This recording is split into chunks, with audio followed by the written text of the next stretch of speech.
حامدا ومصليا اما بعد فاعوذ بالله من الشيطان الرجيم بسم الله الرحمن الرحيم وكيف يحكمونك وعندهم التوراة فيها حكم الله وقال الله تعالى يا أيها الذين آمنوا كونوا قوامين بالقسط شهداء لله ولو على أنفسكم صدق اللہ العظیم۔ تاریخ اسلام کا یہ اسلامی ریاست کا واقعہ ہے کہ مدینہ میں یہودیوں کے 3 قبیلے رہتے تھے، اور انہوں نے جب یہ منظر دیکھا کہ ایک آدمی کو انہوں نے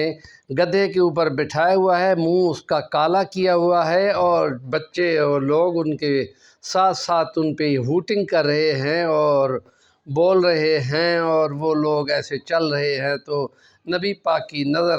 پڑی تو آپ نے فرمایا یہ کیا ناٹک چل رہا ہے؟ تو نبی پاک کو بتایا گیا کہ یہ یہودی مذہب میں ان کے رشی اس کو ایک زانی کو سزا دے رہے ہیں جو کہ کھاتا پیتا مالدار ہے، اور ان کے یہاں پر یہ قانون ہے کہ امیر آدمی ہو تو وہ اس کو گدھے پہ بٹھا کے منہ کالا کر کے تھوڑا سا اس کو بے عزت کر کے پھر وہ چھوڑ دیتے ہیں، اور اگر کوئی غریب غربا ہو تو پھر اس پہ حد پوری نافذ کر دیتے ہیں۔ نبی پاک نے ان کو بلوایا اور ان کو کہا گیا کہ یہ جو آپ نے کیا ہوا ہے یہ کہاں لکھا ہے؟ تو انہوں نے وہ جو تورات لائی، تو اس تورات پر ان کا جو ربی تھا وہ ہاتھ رکھ کے کھڑا تھا، چھپا رہا تھا۔ عبداللہ ابن سلام جو انہی کا ایک بڑا مشہور عالم تھا، انہوں نے اسی وقت بولا کہ یہ میں کل تک ساری پڑھتا رہا ہوں، یہ جو تم نے ہاتھ رکھا ہوا ہے اس کے نیچے یہ حکم موجود ہے کہ شادی شدہ اگر زنا کرے تو اس کو آدھا زمین میں گاڑ کر پتھروں سے رجم کر دو۔ تو تمہارا کیا حال ہے؟ یہ کیا لکھا پڑا ہے؟ تو اس وقت نبی کریم نے فرمایا کہ ہم تورات کے حکم کو یہاں نافذ کریں گے، اور پھر آپ نے نافذ کروایا، اور پھر آپ نے فرمایا، بخاری اور مسلم دونوں میں موجود ہے کہ اے اللہ تیرا شکر ہے کہ حضرت موسیٰ کے اترنے اور تورات کے آنے کے اتنے سینکڑوں ہزاروں سالوں کے بعد آج ہم نے اس حکم کو نافذ کیا ہے،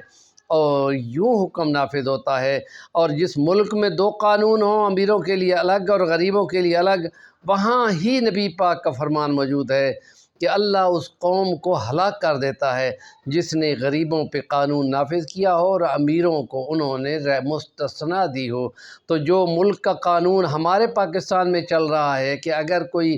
بڑی فیملی ہو، نون لیگ کی ہو، اور وہ ڈار شار ہوں اور وہ ان کو چھوڑ دیا جائے، یہ تمام سوشل میڈیا پہ چل رہا ہے کہ اگر وہ وزیر کا بھانجا بھتیجا نہ ہوتا تو 4 ملزموں کو CCD نے پار کر دینا تھا۔ یہ عام چل رہا ہے۔ تو 2 قانون کسی ملک میں ہوں گے تو وارننگ نبی پاک کی ختم نبوت کا صدقہ ہے کہ نبی پاک کے فرمان کو سچا سمجھا جائے کہ خدا کا عذاب ان پہ آ جاتا ہے۔ تو ہمیں اپنے اللہ سے اگر بچنا ہے ان کی ناراضگی سے، کہ خدا کہتا ہے اللہ سے کی ناراضگی سے بچو،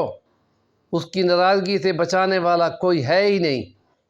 تو اس کا نتیجہ پھر یہ ہلاکت کی صورت میں ہوگا۔ تو یہ بہت اہم ہے